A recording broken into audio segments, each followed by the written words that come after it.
అందరికీ ఆరోగ్యశ్రీ అన్నాడు, ఎటు పోయిందో తెలియదు. ఇవాళ ఏ ఊర్లో హాస్పిటల్ చూసినా అధ్వానం, ఎక్కడ చూసినా అధ్వానం. తమ్ము ధైర్యం ఉంటే నేను గుంటూరు నుంచి మాట్లాడుతున్నాను. గుంటూరులో మీ యొక్క వైద్య ఆరోగ్య శాఖ మంత్రి ఉంది, రమ్మనంటే మనం రేపు పొద్దున్నే జనరల్ హాస్పిటల్కి వెళ్తాం. ఎంత అధ్వానం ఉందో జనరల్ హాస్పిటల్ చూపిస్తాను. నీ హయాంలో ఏంటి అసలు బాగుపడింది? ఏ ఒక్కటైనా జలయజ్ఞం అన్నావు, పోలవరం, పూల సుబ్బయ్య, వెలుగొండ సహా అన్ని ప్రాజెక్టులు యుద్ధ ప్రాతిపదికన పూర్తి చేస్తున్నటువంటి నువ్వు అదే ప్రకాశం జిల్లాలో గుండ్లకమ్మ, దానికి అదే అనుకుంటా పూల వెలుగొండ అని పేరు పెట్టింది. 2 గేటులు పోయి దాంట్లో ఉన్నటువంటి నీళ్లు బొట్టు కూడా లేకుండా పోతే ఈవెన్ గేటు పెట్టలేనటువంటి నిస్సహాయ స్థితిలో ఉన్నటువంటి నువ్వు నీ మేనిఫెస్టో మొత్తం అమలుపరిచావా? పోలవరం ఎట్టిపోయింది ఇంతవరకు తెలియదు నీకు. పోలవరం ఎట్టిపోయింది ఇంతవరకు తెలియదు నీకు. ఏ హామీ నెరవేర్చారు ముఖ్యమంత్రి గారు మీరు? ఏ ఒక్క ఊరిలో మరీ నవ్వు వస్తుంది.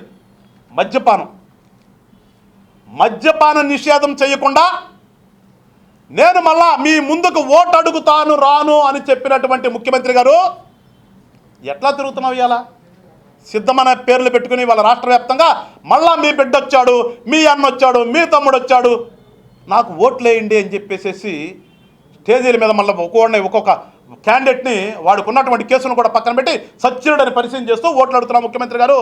ఏ రకంగా ఓట్లు అడుగుతావు ఇవాళ నువ్వు? మేము చెప్పినట్టుగా నీ యొక్క మేనిఫెస్టోలో అసలు నువ్వు నెరవేర్చినటువంటి హామీ ఏంటి? ఈ హామీని నెరవేర్చానని చెప్పేసి నువ్వు చెప్పగలిగే ధైర్యం నీకుందా ముఖ్యమంత్రి గారు? నీ హామీని పక్కన పెట్టి 2014లో తీసుకొచ్చిన హామీని తీసుకొచ్చి నిన్న సిద్ధం సభలో చెప్తావా? అదే నీకున్నటువంటి రాజకీయ పరిజ్ఞానం, అదే నీకున్నటువంటి రాజకీయ విఘ్నత, అదేనా నీ నీతి అంటే, అదేనా నీ యొక్క నిజాయితీ అంటే, అదేనా నీ మాట తప్పని మడం తిప్పని నైజం అంటే? ఇన్ని పెట్టుకుని నువ్వు నీ మాట తప్పి మళ్ళా నేను అడగటానికి రానని చెప్పి నువ్వు రోడ్డు మీదకి వచ్చినటువంటి నువ్వు ప్రతిపక్షాల గురించి, ప్రతిపక్ష నాయకుల గురించి మాట్లాడటానికి నీకు ఎక్కడ ఇంగిత జ్ఞానం ఉంది? రాష్ట్ర ప్రజలారు అందుకని కూడా చెప్తున్నాం,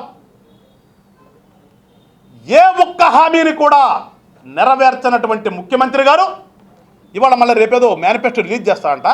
మరి ఈ మేనిఫెస్టో గురించి మీరు అడుగుతారో లేదంటే పదే మాటలు చెప్పేటటువంటి మోసగాడి మాటలు నమ్ముతారో, ఆ మోసగాడిని రేపు ఆ ఫ్యాన్ రెక్కలు ఎరగొట్టి 2024 మే 13వ తారీఖున జరగబోయేటటువంటి ఈ సార్వత్రిక ఎన్నికల్లో ఈ కూటమి తరపున ఉన్నటువంటి అభ్యర్థులను గెలిపిస్తారో, ఒక మోసగాడి మాటలు విని మళ్ళా మీరు ఆ క్యాండిడేట్కు ఓటేస్తారో ఒక్కసారి మీ విజ్ఞతకే వదిలేస్తూ రాష్ట్ర ప్రజలందరూ కూడా రాష్ట్రాన్ని బాగు చేసుకుందామనే ఒక ఆలోచనతో ఇవాళ పవన్ కళ్యాణ్ గారు ఒక కూటమి కట్టి మీ ముందుకు వస్తున్నాడు.